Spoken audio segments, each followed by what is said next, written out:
Hello, welcome back to another video, people. Welcome back to the YouTube channel. Make sure you're smashing the likes and subscribing if you're new. We're trying to reach 1K subscribers before the end of the season.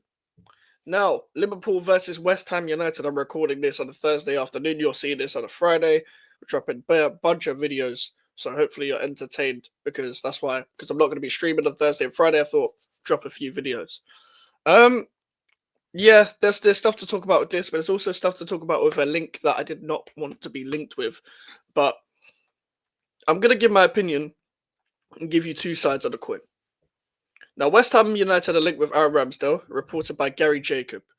Now, one, Gary Jacob is not that reliable. I'm pretty sure he was the one that said we was in advanced talks with Rodrigo Muniz in January, and obviously that never fell through. So I don't think he's the most reliable. West Ham are considering a summer move for Aaron Ramsdale, who will be allowed to leave relegated Southampton for about 20 million. I don't care if it's them paying us 20 million. I do not want Aaron Ramsdale. We need a severe upgrade. He's not an upgrade on what we have. He's not. A 40-year-old Fabianski and the 2025 Areola are both better than Aaron Ramsdale. And we've already seen with Aaron Ramsdale has got low concentration. I've actually stuck up for him in the past. I don't think the relegations are actually his fault, funny enough. But if you're trying to compete at the top end of the table, even when I mean top end, I mean top half.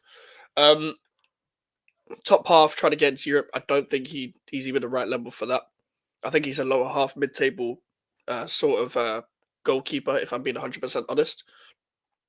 I don't think he's as bad as people say, but like this isn't the upgrade I want. Like I will not be supporting this signing. But the problem is, it's kind of referring back to my video yesterday, or well, you'll see this on a Friday. So on Wednesday, when I was talking about David Sullivan returning as director of football, these were the kind of signings I'm afraid of, where it's like homegrown, Premier League proven, just sign someone that's just been relegated because they're going to be on the cheap. Because he's like 26, 27 or whatever, 25, and he's going to be 20 million, people will see that as a good deal for someone of that age because usually people around that age and a bit younger, you know, you usually get them for about 40 to 50 million in terms of players of that age that are any good, but this guy isn't any good. Um, Not anything to really shout and scream about. To be honest, he's one of the last Southampton players I'd be looking at. Not one of the last, but you know what I mean. Ones that are up for sale. Obviously, Carl Walker Peters on a free would be ideal because it is on a free, it is homegrown, and it'd be good depth for Wan-Bissaka. He's not as good as Wan-Bissaka, but it'd be good like competition. They both right backs that can give you two different things. You could probably play them both in certain games in the back five, but that's a story for another day. If we do get him on a free, like someone like a Tyler Dibling's probably out of our range, for example, because of the price they want and the amount of other clubs that are going to want him, even though he shouldn't probably go to a big six club straight away.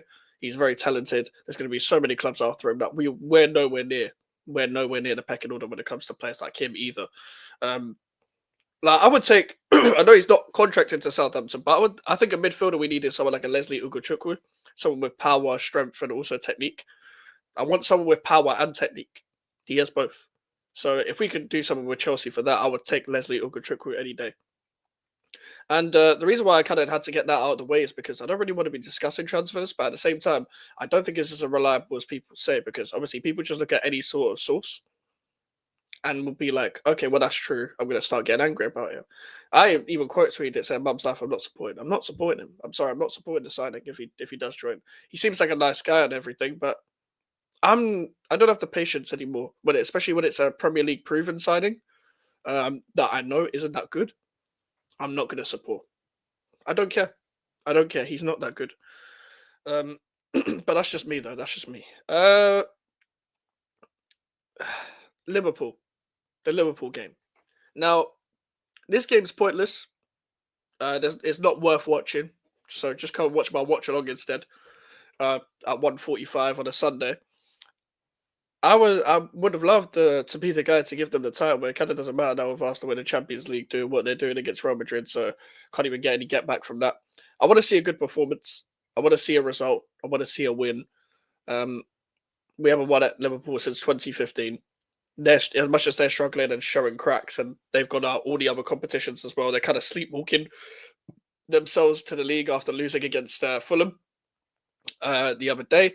But at the same time, I feel like we should be looking at this as an opportunity. It's like we've got nothing to play for. We're not going to get relegated.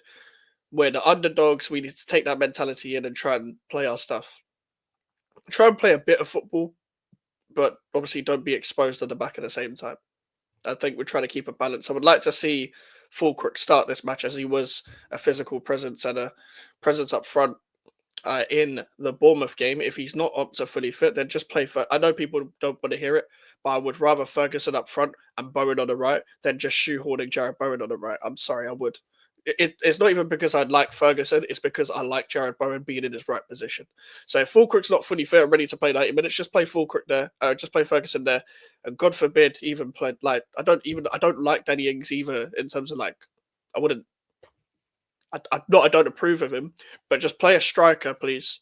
Play a striker, and just so we can play Bowen on the right, because that's the only way we're going to score a goal. If Fulkirk's not there, it's going to be Jared Bowen scoring. He's the only one capable of scoring. I need to see a better performance from Max Kilman. I think he's way better with Tadiba, but that thing for the second goal, I get everyone was caught out, and I get Kirk should have been closed down, but that second goal was so stupid to concede at the back post that I need to see a better performance from Max Kilman. I believe in John Clear Tadiba, and hopefully he actually plays for 90 minutes and no nonsense Mafra substitution. There's no excuses now. I can't be asked with that sub. That sub is like my biggest red flag with Graham Potter so far. It's like keep subbing him off because I got it in terms of fitness at the time, but cool. He took a knock in training. I'm sure he could finish the rest of the game. Like it's not that deep. It's not. I don't want to see Ollie Scarl start at Anfield. I don't. I don't want to see him start against Mohamed Salah. I don't think. I think he's ready, but at the same time, I don't think he should be played every game. And if you're going to sub Emerson on for both of the two previous games, and even though he didn't even deserve to be dropped after his performance against Everton, I suggest you do start him. He's the more experienced one, and he'll have a tougher game. With the midfield, God forbid we play anyone there, I'll be real. But I need to see Soler get more of a chance for sure. He was the one that I was actually threading passes through. I doubt Guilherme's going to start, but I would like to see Guilherme start. I would like to see Guilherme start. Um, I want him to get more of a chance so we can actually judge him a bit more properly and get him a run of games. But I'm not going to judge him until he gets a run of games. Sorry, but I'm not going off 30 minutes against Wolves. I'm not. Because people will either overhype someone because of a 15-minute cameo, or people will slander someone after they've already had a 30-minute cameo. I'm not on either. I'm not overgassing it. He looked all right when he came on. He looked like a bit of a left winger presence, was a bit more direct. It looked like we had a more natural left winger, but he still kicked the ball into the side netting for no reason, which was mad. But he looks talented, so hopefully we can build a relationship with him. Paquetá and Emerson down the left-hand side, because to be fair, him and Emerson did link up quite well, so I would like to see them again. I don't think either of them are going to start, though. I don't think Potter's going to start either of them, but we'll see. I do think, despite the fact that it's Liverpool, we should go to a back four. But that, again, that's just me. But it's not like we look any better defensively in the back five because of the personnel we have. Because someone like a Wan-Bissaka, Tadibo, Kilman, and Emerson in this case should be able to hold their own. I think that's a good back four. I really like that back four, so that shouldn't really be a problem. But anyway, people, make sure to leave a like on the video. Make sure to subscribe if you're new. Social medias are in the description if you want to follow me, the email for the inquiries. We're trying to reach 1K subscribers before the end of the season. And I'll see you guys later. Take care.